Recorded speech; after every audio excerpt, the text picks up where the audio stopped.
Wawasan Cadas cekak kanthi rairan sepatu anyar kanggo perjuangan anggitaning Muhammad Syahrul Ragil.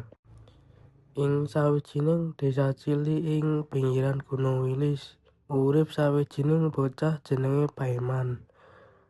Dheweke lungguh ing bangku kelas 5 SD. Paiman dudu murid sing paling pinter ing sekolahan. Nanging dheweke duwe cita-cita pengen dadi guru kaya Pak Karta, sing wis purna tugas, sing biyen sregep mulang lan gawe semangat sinau ing desa. Nanging kahanan uripe Paiman ora gampang.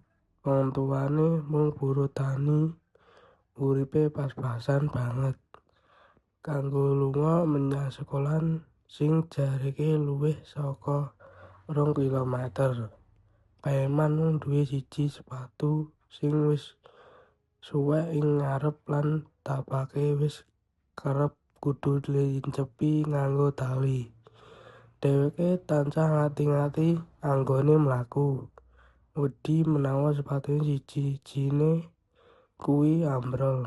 Sore iku sakwise mulai sekolah, Paiman nyawang sepatune, angin sumilir nyawang hawa adem nyentuh kulite. Dheweke ngerti minggu ngarep kudu melu kerja bakti ndandani dalan menyang sekolahan sing rusak, lan sepatu kuwi ora bakal kuwat. Ma, benjing kula kedah tumut kerja bakti ndandani dalan. Sepatu kula pun boten saged kiyat kangge nyambet damel abot.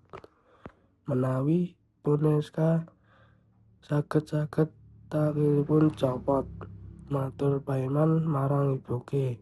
Kanthi swara alon, ibuke Paiman Bu Karti lagi nata kayu bakar ing pawon. Dheweke mesem milih nanging ing atine rasa nyelekit. Dheweke ngerti banget kahanan ekonomi keluargane. Kanggo mangan saben dina wae kudu ngirit, apa meneh tuku sepatu anyar.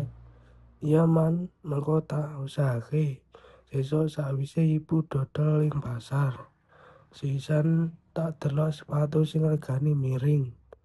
Wis, kowe saiki mleh dhisik. Wangsulane Bugatti karo ngelus rambuté Paiman. Esuke Bugatti menyang pasar luwih gasi. Dheweke nyoba ngisahke sithik-sithik dhuwit saka dodolan bayem lan kangkung. Nanging luwih cukup kanggo tuku sepatu sing rada apik.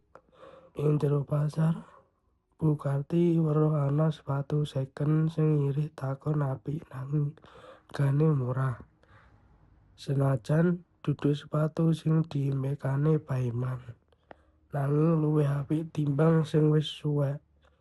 Bugatti banjur tuku sepatu kuwi dina kerja bakti teka. Paiman nekat nyeker izin nanging ora ana pilihan liya. Mlaku ngliwati galengan sawah lan dalan sing kebak bledhog.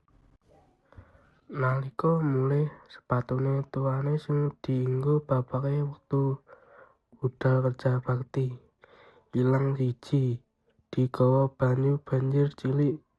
Sing saiki ora mung Paiman sing butuh sepatu anyar, nanging bapake uga mulih saka kerja bakti. Paiman lungguh ing dipan kanthi lesu, ora let suwi. Bugatti teka, ing tangane ana kantung kresek ireng cilik. Paiman, anakku, sepatu bapakmu sing ilang wis ora bisa diganti cepet-cepet. Nanging ora iki kanggo kowe. Bugatti ngulangake kantung kresek mau.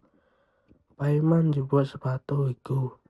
Senajan mung sepatu kain sing wis werna wis rada usam, nanging kanggo Paiman sepatu kuwi kaya baida emas. Dheweke ngerti kanggo tuku sepatu iki ibuke mesti wis nglobakake kebutuhan liya-liyane. Matur nuwun sanget Mak, ujarane Paeman karo nyawang ibuke sing katon kesel.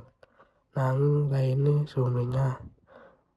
Kula janji sepatu iki mboten namung kangge mlaku, nanging kangge nglampahi perjuange supados dados tiyang ingkang pinter lan migunani. Bupati banjur ngambung keninge Paeman. Ngger, pinter lan migunani kuwi kudu mung saka sepatu utawa klambi, nanging saka tekad lan ati sing resik. Mangkatan sinau, disiplin lan tenanan. Wiwitan dina iku Paeman luwih sregep sekolah. Saben langkah ing dalan kanthi sepatu anyar kuwi dadi pepeling. Yen perjuangan lan cita-cita kuwi ora bakal gampang, nanging kanthi ngebak ati lan tikad kenceng mesti bakal kelakon. Paeman ngerti ibuke lan bapake wis dadi pahlawan sejati ing uripe. Sepatu anyar kuwi dudu sing akhir saka masalah, nanging wit-witan saka laku Paeman kanggo mbales kebecike wong tuwane lan dadi wong sing bisa migunani kanggo desane. Perjuangan iku ora mesti ngangkat senjata, nanging bisa uga ngangkat tas lan nglangkah menyang sekolahan kanthi semangat sing murup.